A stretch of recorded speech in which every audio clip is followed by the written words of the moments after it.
The words coming out of your mouth are exposing you, even when you think they're harmless. Right now, without meaning to, you are revealing how you see reality, how much control you believe you have, and who is really in charge inside you. Not through big speeches, but through everyday phrases you say automatically. One sentence can quietly lower your energy, another can change the atmosphere of a room. You've seen it happen. Someone speaks, and suddenly everything feels heavier or clearer.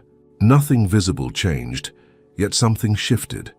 That shift didn't come from intelligence or charisma. It came from language. Here's the uncomfortable question most people never ask themselves. When you speak, is it awareness talking or habit? Because your words are not just describing your life. They're showing in real time who is steering it. There is a pattern running quietly beneath your everyday language, and once you see it, it's almost impossible to unsee. It doesn't announce itself. It doesn't sound dramatic or mystical. It hides inside the most ordinary phrases, the ones you've said for years without thinking. And yet, this pattern reveals something precise. Whether your mind is operating on awareness or on autopilot, listen closely to how people speak when they feel stuck, not just what they say, but how final their words sound. That's just how I am. Life doesn't work that way. It's always been like this. These sentences don't feel aggressive. They often sound calm, even reasonable. But notice what they have in common. They close doors, they declare reality as finished, fixed, already decided. There is no space left inside them. A trapped mind speaks in conclusions. An awake mind speaks in observations. This is subtle but important. When someone says, "That's just how I am," they're not describing themselves.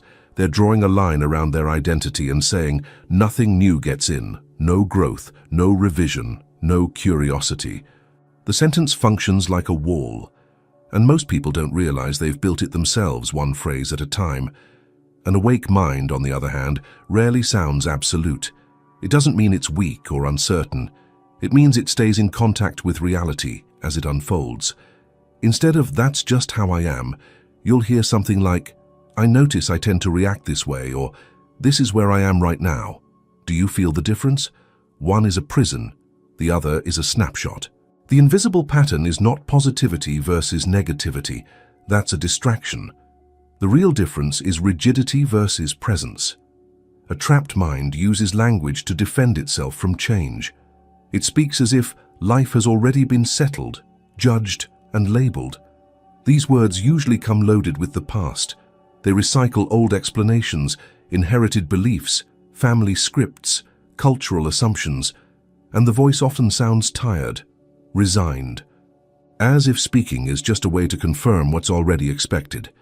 An awake mind uses language to stay in contact with what's actually happening, not what should be happening, not what always happens, what is happening now.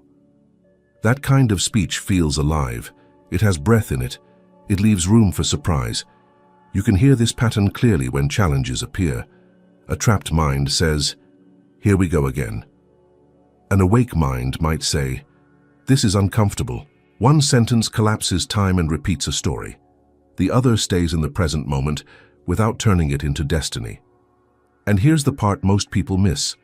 The words don't just reveal the state of the mind, they reinforce it. When you speak in fixed language, your nervous system treats reality as closed. The body tightens, perception narrows. You stop seeing options, not because they aren't there, but because your language has already told you they're impossible. Over time, this becomes a loop. The mind feels trapped because it speaks trapped language, and it speaks trapped language because it feels trapped. This is why awareness doesn't begin with changing circumstances. It begins with noticing how final your sentences are. Pay attention to how often you use phrases that erase movement. Always, never, can't. That's life. People are just like that. These words create a psychological full stop. They end the conversation with reality. And when language ends the conversation, awareness shuts down. An awake mind keeps the conversation open. This doesn't mean constantly questioning everything or living in uncertainty. It means staying honest about what you actually know versus what you're assuming. A trapped mind confuses repetition with truth. An awake mind knows that repetition is often just habit wearing the costume of certainty. There's also an emotional tone attached to this pattern. Trapped language often carries a subtle heaviness, even when the content sounds neutral. Awake language feels lighter, not because life is easier, but because there is less resistance in the way reality is being met. You can hear it in the pacing, the softness, the willingness to pause. And here's something important. Many people think they are awake because they think differently. But awareness shows up first in speech, not thoughts. Thoughts can wander freely. Speech is where commitment happens. What you say out loud is what you're willing to stand behind. That's why listening to yourself speak is such a powerful mirror. Not to judge, not to correct immediately, just to notice. Are your words describing life, or are they closing it down? Are you naming experience, or are you defending an identity? The invisible pattern becomes visible the moment you stop trying to sound right and start listening for rigidity. And once you see it, something else becomes clear. Much of what comes out of your mouth isn't chosen in real time. It arrives already formed, already familiar, already approved by an old internal system that prefers safety over truth. That's where things get interesting, because if your language isn't fully conscious, then who exactly is doing the talking? And what part of you is actually in control when the words appear? There is an enemy hidden in your words, and the reason it's so powerful is because it doesn't feel like an enemy at all. It feels normal, familiar, efficient. It speaks quickly, fills the silence, and saves you the effort of thinking. This enemy is linguistic autopilot. Most of the time when you speak, you are not choosing your words, they are choosing you. They come out already packaged, already approved by repetition. You've said them so many times that they feel like truth, but in reality, they are just shortcuts, and shortcuts are useful when you're driving to the same place every day. They are dangerous when you're trying to change direction. Linguistic autopilot is the system that speaks before awareness arrives. It's the reason a situation happens, and a sentence jumps out of your mouth instantly, without pause, without observation. The words feel automatic because they are. They were learned, absorbed, copied, and rehearsed long before this moment. Think about how often your speech sounds borrowed. The phrases don't feel personal, they sound like something people say. That's because much of your language didn't originate in your direct experience. It came from family dynamics, school environments, cultural expectations, past disappointments. Over time, these phrases became default responses, and now they run in the background like software. The danger isn't that the words are negative. The danger is that they are unconscious. When language runs on autopilot, it bypasses presence. There is no space between the event and the response. And in that gap, or the absence of it, reality gets shaped without your consent. You don't get to check whether the words match what's actually happening now. You don't get to ask if this sentence still fits the person you are becoming. The program just executes. This is why people often say things they don't fully believe, yet keep reinforcing them anyway. I'm just bad at this. This always happens to me. I knew it wouldn't work. These sentences may feel honest, but honesty without awareness is just repetition, and repetition, over time, hardens into identity. Linguistic autopilot is efficient, but it is not intelligent. It doesn't update itself, it doesn't learn from nuance. It doesn't care that you've changed. It speaks from the past, even when the present is asking for something new. What makes this especially tricky is that autopilot often sounds confident. The tone is certain. The sentence ends cleanly. There's no hesitation. That confidence can be mistaken for clarity. But clarity comes from contact with reality. Autopilot comes from habit. You can feel the difference in your body. When words come from autopilot, there is often a slight contraction, a tightening in the chest, the jaw, the shoulders. The sentence lands heavy, even if it sounds casual. When words come from presence, there is more breath in them, more space. Even difficult truths feel cleaner.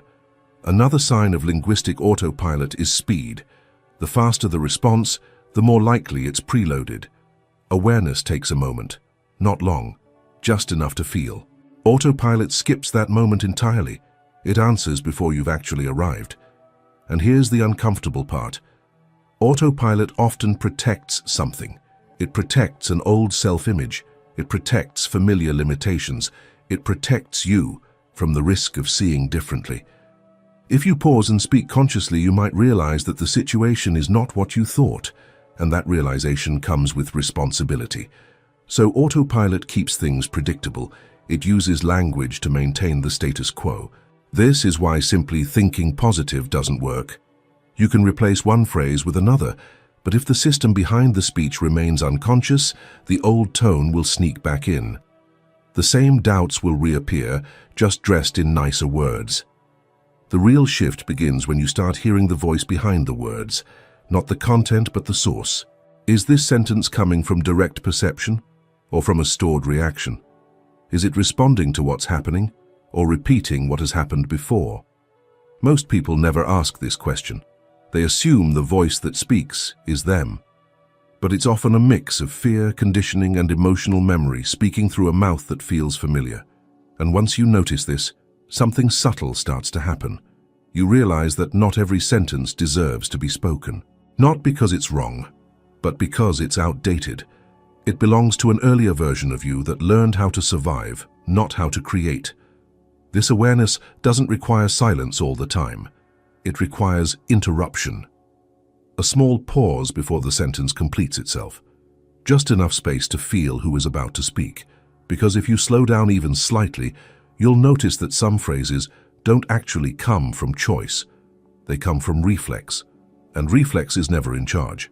It only reacts. Which brings us to a question that changes everything.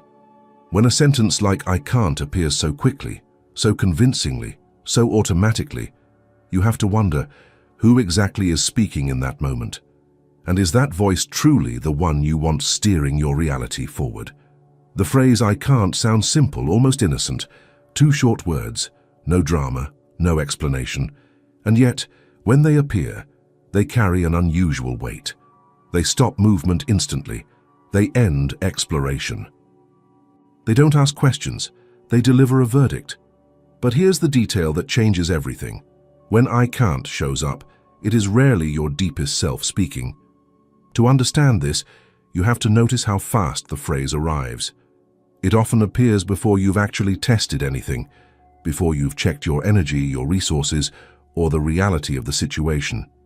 It jumps in early, as if its job were to protect you from even looking.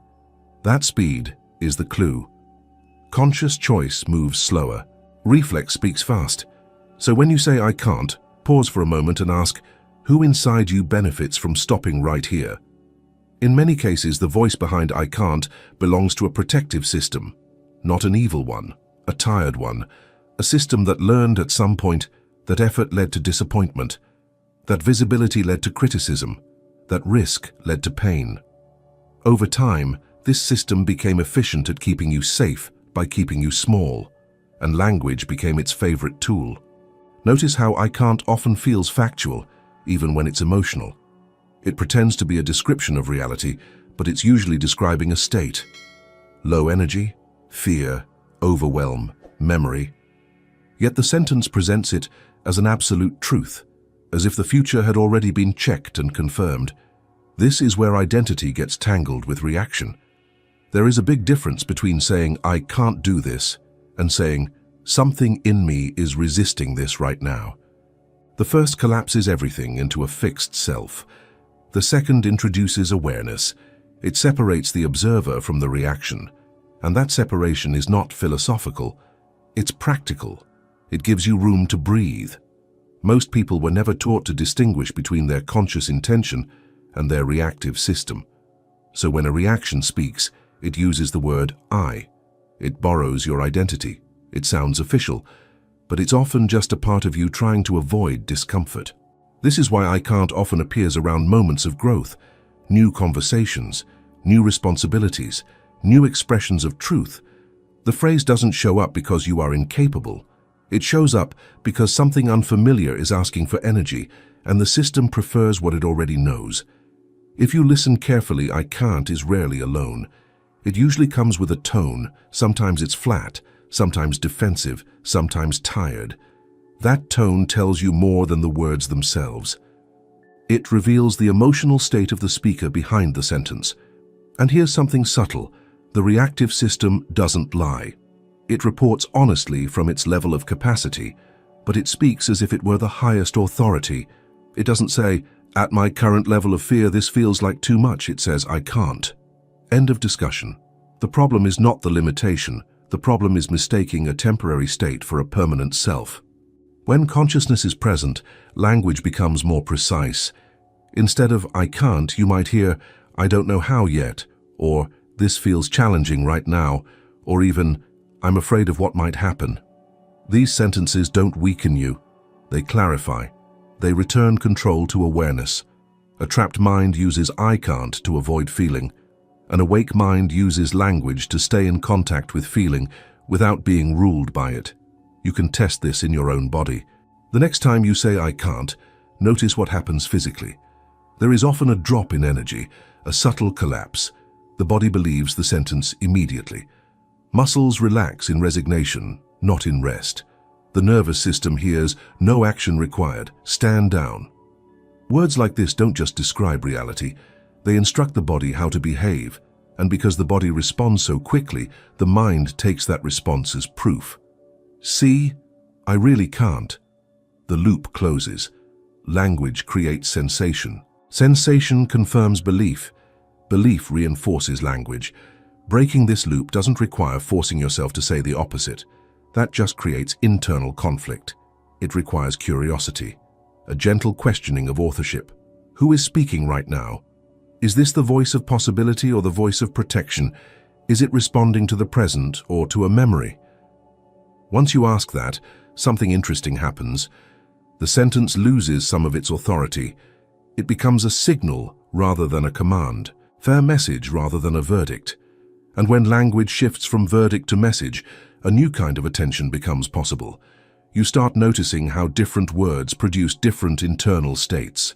Some tighten, some open, some drain, some energize, which leads to a realization that most people never make consciously. Words don't just express inner states, they generate them. At that point, it becomes impossible not to wonder what else your language is doing beneath the surface. If two words like "I can't" can alter your energy so quickly, what is the cumulative effect of everything you say throughout the day? And how might those words be shaping not just your inner world, but the field around you as well? Every word you speak does more than carry meaning.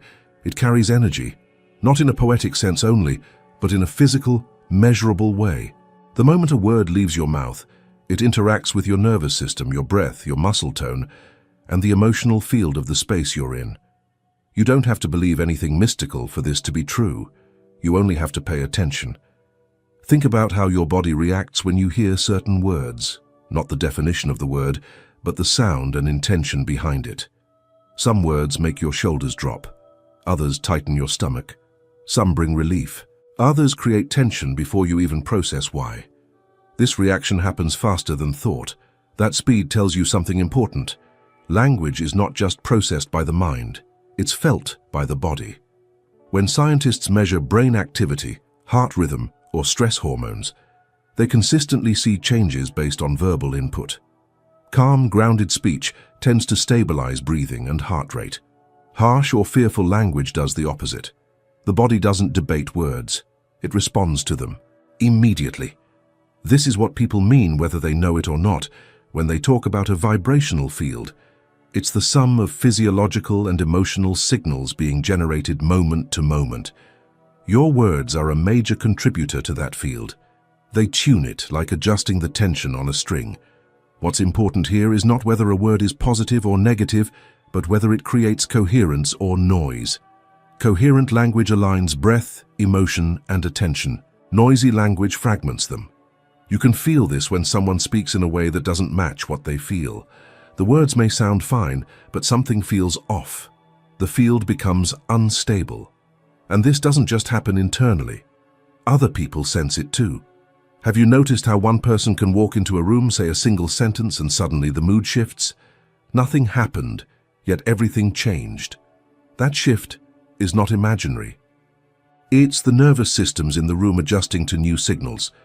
Your words broadcast information about your internal state, confidence, fear, resentment, clarity, resignation. Even when you try to hide it, the tone carries it. The pace carries it. The weight behind the words carries it. This is why repeating certain phrases over and over has such a strong effect on your life. You're not just reinforcing an idea, you're training a physiological pattern. If your daily language is full of tension, complaint, or defeat, your body learns to live in that frequency. It becomes normal, familiar, home. Over time, that internal field influences how you perceive opportunities, how you interpret neutral events, and how others respond to you, not because the universe is judging you, but because perception follows state. When the field is tight, attention narrows. When it's open, attention expands. This is measurable in simple ways. When people shift their language from rigid to observational, stress markers often decrease. When speech becomes slower and more intentional, the body tends to follow. Breath deepens, muscles soften, decisions change. These are not beliefs, they are patterns. And yet most people use speech without realizing they are constantly tuning their own internal environment. They speak as if words were harmless labels, instead of active signals. They describe chaos out loud, replay it verbally, and then wonder why it keeps showing up. Because words don't just reflect experience, they stabilize it. When you describe something as always a mess, your system treats that mess as a fixed feature of reality. It stops looking for variation. It stops noticing exceptions. The field settles into resignation, and from that state, actions become limited. Choices shrink. Not because there were no other options, but because the signal told the system not to look. On the other hand, when language stays closer to direct observation, the field stays flexible. Saying, "This is difficult right now," creates a very different internal response than, "This never works." One keeps the system engaged, the other shuts it down. This is where responsibility quietly enters the picture, not blame. Responsibility as response-ability. The ability to notice how your words are affecting your state and the space around you. It's not about controlling every sentence or becoming artificially careful. It's about realizing that every time you speak, you are either reinforcing coherence or feeding noise. You are either building a field that supports clarity or one that keeps confirming disorder. And here's the part that often goes unnoticed. When something goes wrong, language is usually the first place where chaos gets locked in. A sentence slips out that sounds harmless, even justified, but subtly declares that disorder is expected, normal, inevitable. Once that sentence is spoken, the body agrees. Attention aligns with it. The field adjusts. That's why the way you talk about problems matters just as much as how you solve them. Sometimes more. Because speech is often where a temporary disruption gets promoted into a permanent storyline. Once you start seeing words as active forces rather than passive descriptions, you begin to notice how quickly language can either restore balance or seal instability. And that awareness naturally leads to a deeper question. If words have this much influence, what happens when we use them without noticing, to repeatedly confirm that chaos is in charge? There is a mistake people make every day, quietly, without noticing it. It doesn't feel like a mistake. It feels like honesty, like realism, like simply saying what happened. But this mistake has consequences because it turns speech into a stamp of approval for disorder. This is the silent habit of using words to confirm chaos. Something goes wrong, and the sentence appears almost instantly. "Of course this happened. That's my luck. I knew it would fall apart." These phrases don't sound dramatic. They often come out with a sigh, maybe even a small laugh. But notice what they do. They don't just describe the event, they frame it. They tell your nervous system, this is the dominant pattern. This is what we expect. This is how reality works. In that moment, speech stops being a tool for understanding and becomes a tool for reinforcement. Chaos, by nature, is temporary. It's a disruption, not a law. But when you name it as inevitable, when you give it language that sounds final, your system treats it as stable. The body settles into vigilance or resignation. Attention narrows. The event stops being a moment and starts becoming a story.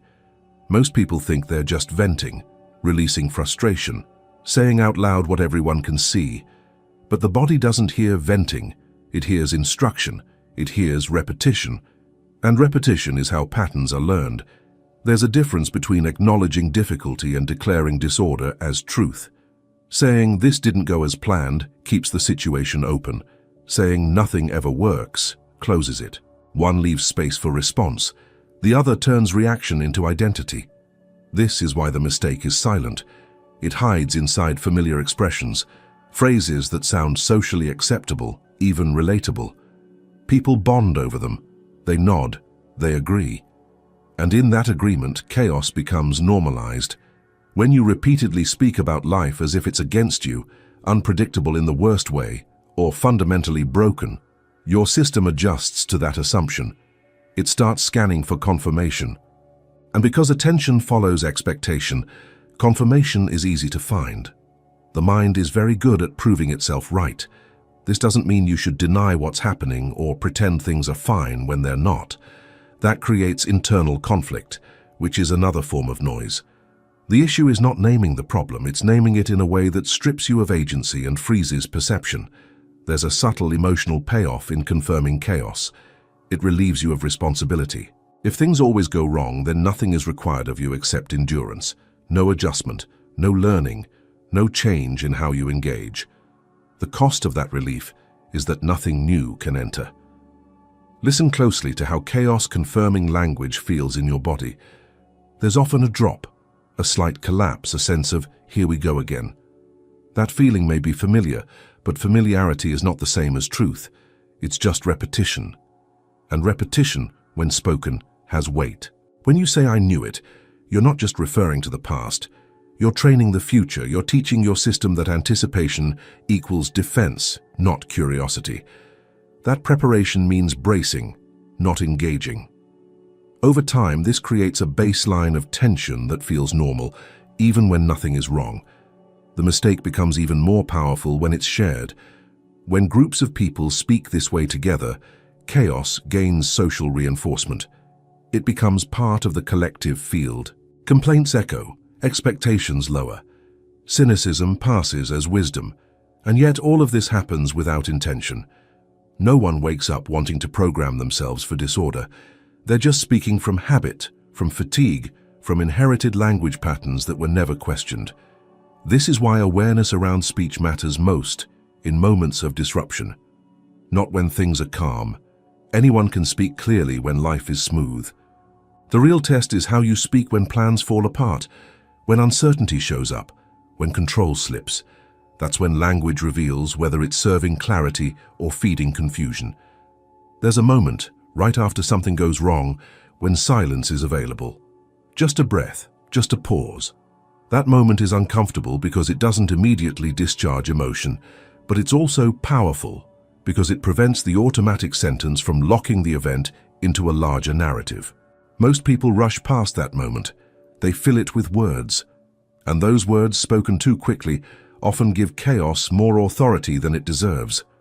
Once spoken, the sentence lingers. It colors the next thought, the next action, the next interaction. What started as a small disruption becomes a mood, then an attitude, then a lens through which everything else is seen. This is why the mistake is not loud or dramatic. It's quiet, routine, almost invisible. It lives in the gap between what happened and how you talk about it. And when you begin to notice that gap, another possibility emerges.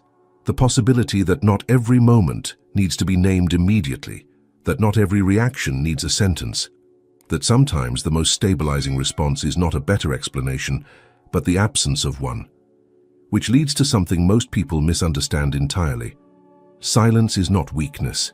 It's not avoidance. In many cases, it's the only space where awareness can step back in and regain authorship. Most people think silence is empty, an absence, a gap where nothing is happening. But silence is not nothing. Silence is active. It is doing something the moment you allow it. And what it does more than any rushed sentence ever could is return authorship back to you. When you don't speak right away, something subtle shifts. The automatic system loses its grip. The reflex that was about to fill the space hesitates, and in that hesitation, awareness has room to step forward. Silence is not passive. It interrupts patterns. Notice how uncomfortable silence can feel at first. The body wants to discharge energy. The mind wants to explain, justify, label. Words rush to the surface not because they are needed, but because they are familiar. Silence removes that comfort. It exposes what's actually happening inside you before it gets packaged into language. This is why silence has always been misunderstood. From the outside, it looks like withdrawal. From the inside, it's engagement at a deeper level. When you remain silent, you are not avoiding reality. You are meeting it without distortion. Silence allows sensation to complete itself. Emotions rise, move, and settle without being turned into stories. Thoughts appear and pass without becoming declarations. The nervous system recalibrates. Breathing changes. Muscles soften. All of this happens before a single word is chosen. That's why silence is not neutral. It actively changes the internal field. When you speak too quickly, language often reflects your most reactive layer.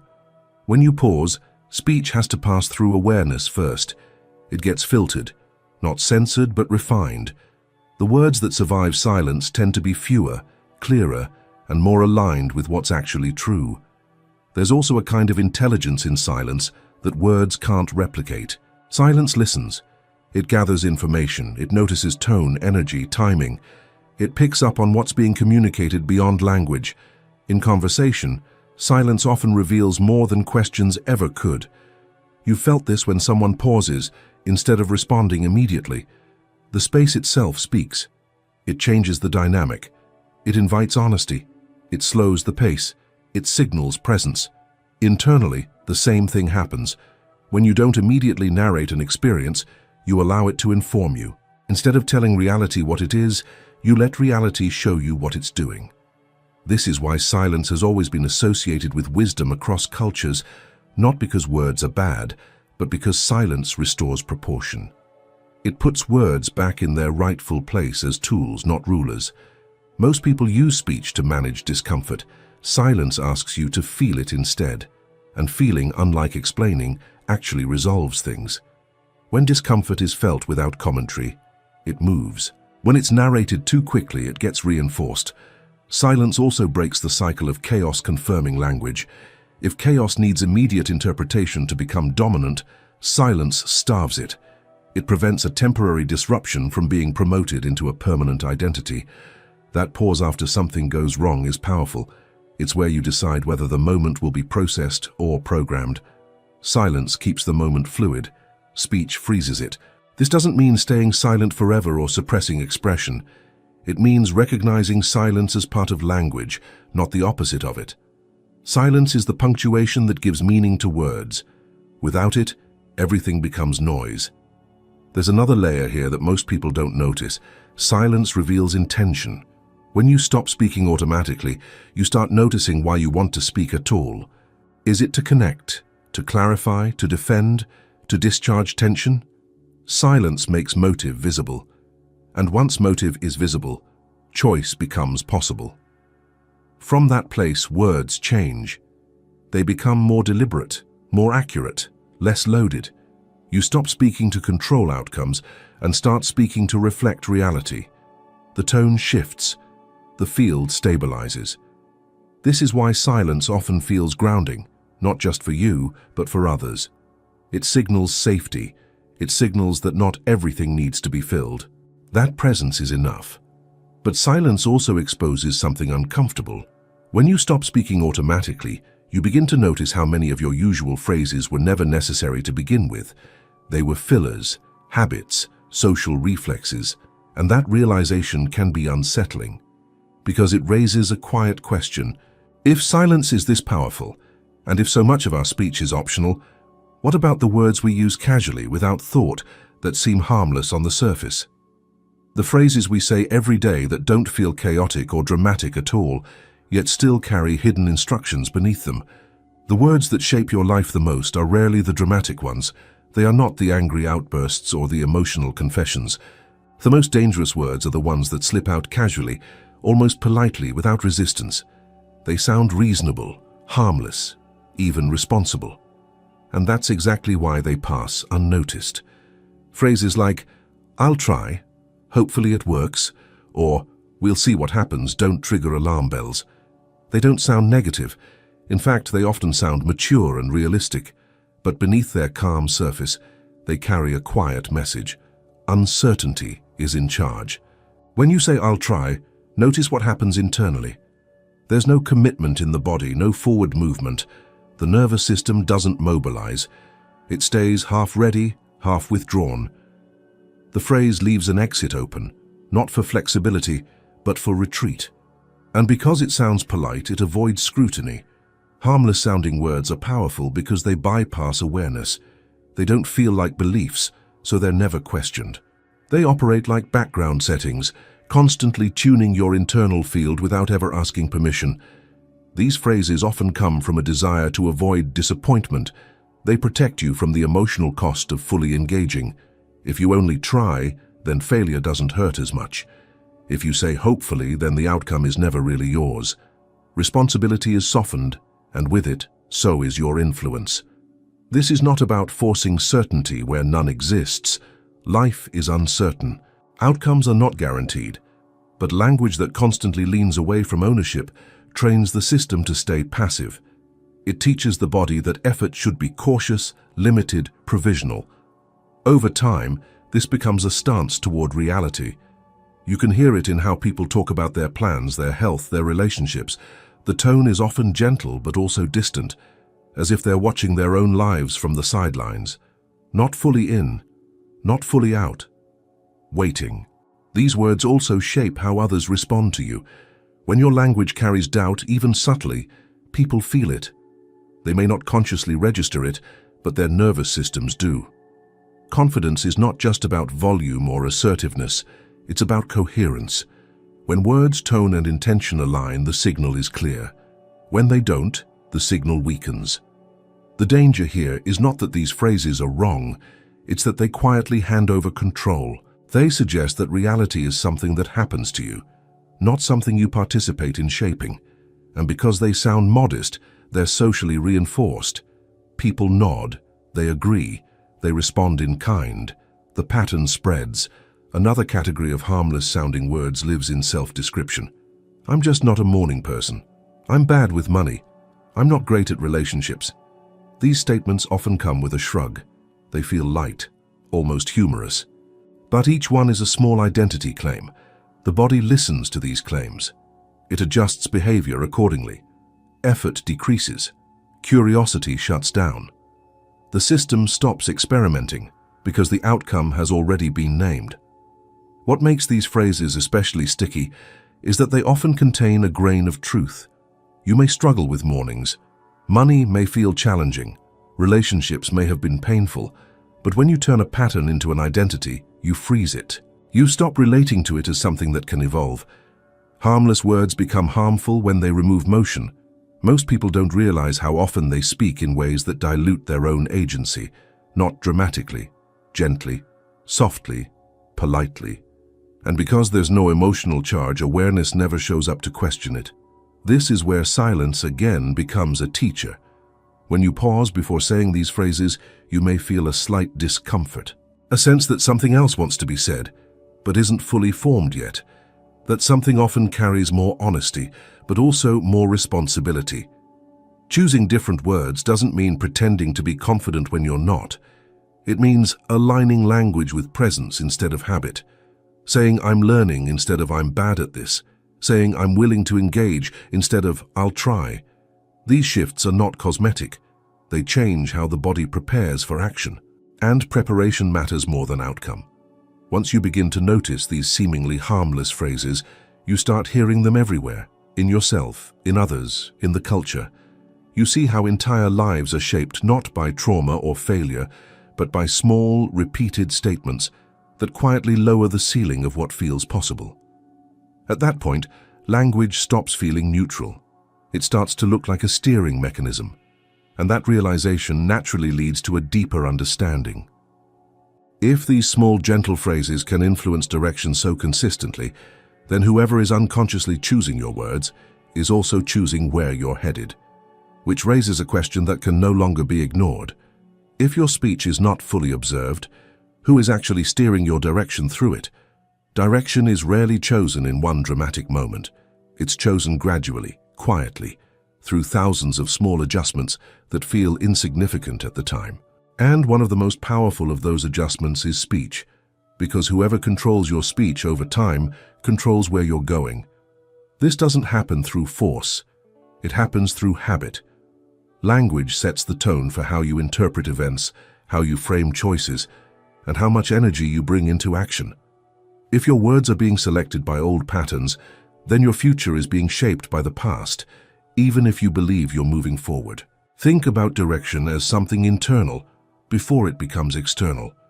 Before a decision is made, before a step is taken, there is a sentence forming. Sometimes it's spoken out loud. Sometimes it's whispered internally.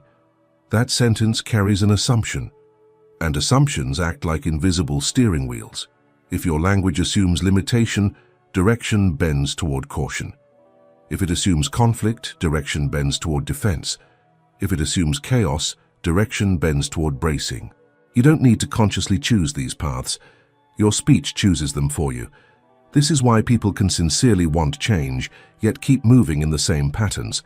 Their intentions are new, but their language is old, and language has more authority than desire, because it's repeated, it's embodied, it's believed. When speech is unconscious, it reflects whatever system is loudest inside you. Fear, conditioning, fatigue, social expectation. That system doesn't care about your long-term vision. It cares about immediate comfort and predictability, so it speaks in ways that keep things familiar. Over time, those familiar words build familiar outcomes. This is also why observing your speech is more effective than trying to control your thoughts. Thoughts are fleeting. Speech is commitment. Once something is spoken, it enters the environment. The body hears it. Other people hear it. The nervous system organizes around it. You can feel this when you say something aligned versus something habitual. Aligned speech feels grounding, even if it's challenging. Habitual speech often feels slightly hollow, like you've repeated something without fully being there. Direction is shaped by that difference. When you start listening to yourself, you may notice that many of your sentences are not responses to the present moment. They are echoes. They come from old experiences, old disappointments, old identities. Yet they're being used to navigate new terrain. That mismatch creates friction. You try to move forward using outdated maps. Control of speech doesn't mean micromanaging every word. It means knowing who is speaking through you. Is it awareness or is it reflex? Is it curiosity or is it protection? Is it grounded in what you're seeing now or in what once hurt? The moment you ask that, speech slows down. Not artificially, naturally, because awareness introduces a pause. And in that pause, direction becomes visible. This is where agency quietly returns. You realize you don't have to follow every sentence that appears. You don't have to let every reaction become a declaration. You can choose to let some words pass without voicing them. And that choice, repeated, changes trajectory. It also changes how life responds to you. People sense when your words come from presence. Conversations shift. Boundaries become clearer. Requests become cleaner. Conflicts lose some of their charge. Not because you're trying to control outcomes, but because the signal you're sending is coherent. Coherence is directional. It organizes experience. When speech is fragmented, direction is scattered. When speech is observed, direction aligns. You stop leaking energy through unnecessary explanations, apologies, or self-undermining comments. That energy becomes available for action. This is not about becoming rigid or overly careful. In fact, observed speech often becomes simpler. Fewer words, more precision, more silence when silence is needed. And as speech changes, so does your relationship with uncertainty. Instead of narrating it as threat, you begin to treat it as information. That shift alone alters direction because it keeps you engaged rather than withdrawn. At this point, it becomes clear that language is not just expression, it's navigation. Once you see that, another realization naturally follows. If speech can steer your direction without your awareness, then it can also be used deliberately, as a kind of tool, not for control or manipulation, but for alignment, for accessing different levels of attention and intention. which leads to a deeper understanding of what language really is. Not just communication, but a form of technology, one that has been running in the background of your life, mostly unnoticed, waiting to be used consciously. At some point, if you've been paying attention, a quiet realization starts to form. Language is not just something you use to describe your life. It's something that actively shapes how life unfolds for you. Not symbolically, not metaphorically, functionally. This is the revelation. Your language is a kind of spiritual technology. Technology doesn't have to be mechanical. At its core, technology is any tool that extends human capability. Language does exactly that. It extends perception, organizes attention, and directs energy. The spiritual part comes from what it works on. Not machines, but consciousness itself. Every sentence you speak adjusts your inner orientation. It tells your system what to focus on, what to ignore, what to prepare for, and what to expect. Over time, these adjustments compound. Just like small changes in code alter how a program runs, small changes in language alter how your life flows. What makes this a revelation is that most people use this technology unconsciously. They inherited the software. They never questioned the default settings. So language runs them, instead of the other way around. When you start to see language as technology, you stop arguing about whether words really matter. You see that they do because they produce results. They change how you feel, how you act, and how you relate. They influence timing, tone, and direction. That's what technology does. It creates effects. Spiritual traditions have always understood this, even if they use different terms. Mantras, prayers, vows, chants. These were not just symbolic rituals. They were structured uses of language designed to stabilize attention and shape inner states. Modern life stripped away the context but kept the mechanism. We still repeat phrases daily. We just don't choose them consciously. And repetition is power. The words you repeat become familiar. Familiar becomes believable. Believable becomes embodied. Embodied becomes behavior. Behavior becomes outcome. This chain doesn't require belief in anything supernatural. It requires only consistency. Seeing language this way changes your relationship with speech. You stop speaking just to fill space. You stop narrating everything. You become more interested in impact than expression. Not in controlling others, but in staying aligned with yourself. A technology is most effective when it's used intentionally. When it's not, it still works. But the results are random. That's how most people experience their lives. Random reactions, inconsistent energy, unclear direction. Not because life is chaotic by nature, but because the tools shaping their perception are being used without awareness. Once you recognize language as a tool of consciousness, you begin to treat it differently. You notice which words expand your sense of possibility and which ones shrink it. You notice which phrases calm your system and which ones agitate it. You notice how different language produces different internal climates.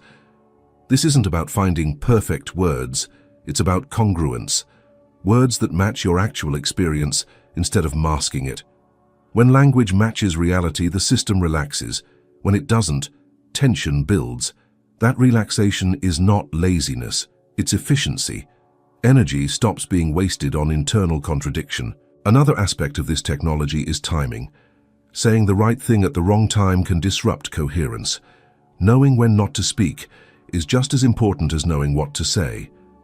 Silence, in this sense, is part of the system. It resets the interface. It clears noise. This is why conscious language often becomes simpler over time. Fewer words, more accuracy, less commentary, more presence. You don't need to constantly explain yourself when your speech is aligned. And alignment is the real power here. When your words align with your perception, your intention, and your actions, you create a stable signal. That stability is felt internally and externally. People trust it. The body trusts it. Decisions flow from it. Language used this way doesn't force reality. It cooperates with it. It keeps you responsive instead of reactive. It helps you move with what's happening instead of against it. And once you've touched this level of awareness, it becomes impossible to go back to casual speech without noticing its effects. You hear the difference between words that generate clarity and words that generate confusion. You feel the shift immediately. That's when curiosity naturally turns outward again. If language can shape inner reality so reliably, what happens when it's applied consistently in daily life? Not in theory, but in practice. How quickly does reality respond when speech changes? And what kinds of feedback start showing up when this technology is used, even in small ways? When speech changes, reality doesn't wait for permission. It responds, often faster than people expect, not because the world suddenly becomes magical, but because perception, behavior, and timing shift at the same time. What feels like an external response is usually the result of an internal adjustment finally becoming visible. This is why people are surprised when small changes in how they speak produce noticeable effects. Not years later, sometimes days, sometimes hours. They didn't manifest something out of thin air. They stopped sending mixed signals. When your language changes, your nervous system changes with it. And when the nervous system changes, your choices change. You notice different details. You respond instead of react. You pause instead of filling space. Those small shifts alter how situations unfold. Think about a conversation where you usually defend yourself. If your speech shifts from explanation to clarity, the dynamic changes immediately. The other person feels it, not intellectually, somatically. The tone shifts. The tension drops or sharpens depending on what's true. Reality responds because the signal has changed. This happens in work, relationships, and even internal dialogue. Someone stops saying, "This always happens to me," and starts saying, "This is what's happening right now." That small shift keeps the situation open. Solutions appear not because they were summoned, but because the mind is no longer collapsed into conclusion. People often call these moments synchronicities, things lining up, unexpected openings, helpful responses. But if you look closely, many of these moments are simply the result of coherence. When words, tone, and intention align, actions become cleaner.